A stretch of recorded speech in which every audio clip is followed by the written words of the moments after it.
Hello, all you marvelous metaverse magi. Welcome back to the first channel dedicated to wilderness play to earn. I'm your host, GIR, and I have for you what I consider to be the best video that I've created yet. Everybody seems to have a lot of opinions on who gives the best coin and who gives the best experience. I am going to put it all to rest today. I've spent this week farming 6 different NPCs. I've calculated exactly how much coin and experience I get from each one. I've done the math. I have the results. And now I give you GIR's Farming Bible, the definitive guide to all things coin and NPC in the current wilderness environment. So here's what I did. I started with newts. I spent over an hour farming newts this week. It was mind-melting. I hated it, but I did it for science. After that, I went into Mortum. Oh my god, people. I actually farmed Mortum for an hour this week just to prove to you how pointless this is. Then, I moved on to Demeter. This was pretty exciting. I actually didn't spend enough time with this NPC previously. I'm glad I did this because now I know how valuable she is. Moving on from that, everyone's favorite, the way they think they can only get coin and experience, Clan Kansu. I have some results. They're gonna surprise you.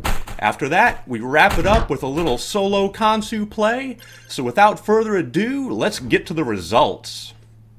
Alright, so here's how it breaks down. I thought it made a lot of sense to use newts as my baseline. So that's what I did. I measure all other NPC farming methods against that. So here's my process. Before going into the portal, I record my coin and all my experience. I enter the portal starting a 10-minute stopwatch. At the end of 10 minutes, I leave, record the results, and then I do that multiple times and average the numbers. This gives me a very clean 10-minute data set to work with. With that data set, I simply multiply by 6 and I get a very realistic 1-hour farm time for that NPC and method. So here's how it works out for newts. Keep in mind, these base numbers are going to be relative to me at my level. If your level is lower than me, the numbers are going to be a little bit lower, with the exception of health and maybe defense. If you're higher level than me, they're going to be higher, obviously. So let's get into it. The very first case we have here is Mortum. I don't know why people are still farming Mortum. It makes no sense to me. And look, the numbers bear it out.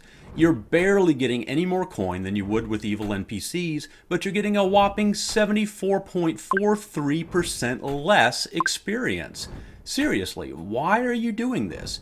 If you watch this video and continue, I ask you to please disconnect your computer, take it outside, and hit it with a rock. You don't need to be playing anymore. Okay, with that cleared up, let's see what the next one is. We've got evil NPCs. Evil NPCs. I've often felt this was a pretty good place. I did a lot of grinding in evil NPCs before all the advanced NPCs came along. I'm very familiar with them. They give a 261% increase in coin over newts, but they do give a little less experience, surprisingly.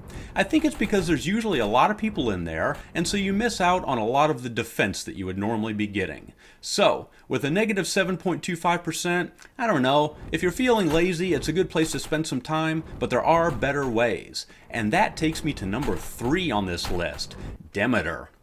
Demeter is the shocker here, folks. I'm telling you, you're getting a 458% increase on coin, but you're getting a 40.67% increase on experience. This is the biggest experience in the game compared to newts that I recorded.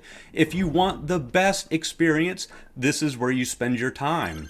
And you should, because more experience equals higher magic level, equals more damage, equals more experience and coin. So it all feeds itself. Spend some time with Demeter. You won't be sorry.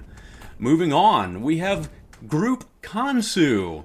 Everybody wants to be in a clan fighting Kansu, and look at the coin. I can understand it. 712% increase in coin over fighting newts. But look at the experience, negative 25%. This is a significant trade-off, and you really need to consider what your goals are at the moment. If you're not a very low level, maybe you shouldn't be farming Kansu yet. Go spend some time with Demeter. You're going to get pretty close to the same amount of coin, but a heck of a lot more experience, and it will propel you through the game that much faster. Something to consider. All right, we did solo Kansu. Here it is, 740% coin, so definitely better than clan. Not by much, but a little bit. I always felt that was the case. But here's the thing that I keep telling everybody. If you want the best coin and the best experience and you're able to farm him, Kansu is the way to go, solo. You're going to get 28.76% increase over Newts. This is pretty good. Not as good as Demeter, but you're not sacrificing the extra coin. So it's something to consider. All right, there you go, man. Those are the results. If you're still hanging out, I've got a surprise for you, though. I'm sure a lot of people have already clicked out of here by now, but the rest of you guys are going to get pretty lucky because guess what? I put a link to an infographic in the description. Yup, I summarized all the information to make it handy and easy for you to reference with more detail than I went over in the video, so download that, check it out. Thanks for watching the video. Have a great day, and I'll see you in game soon.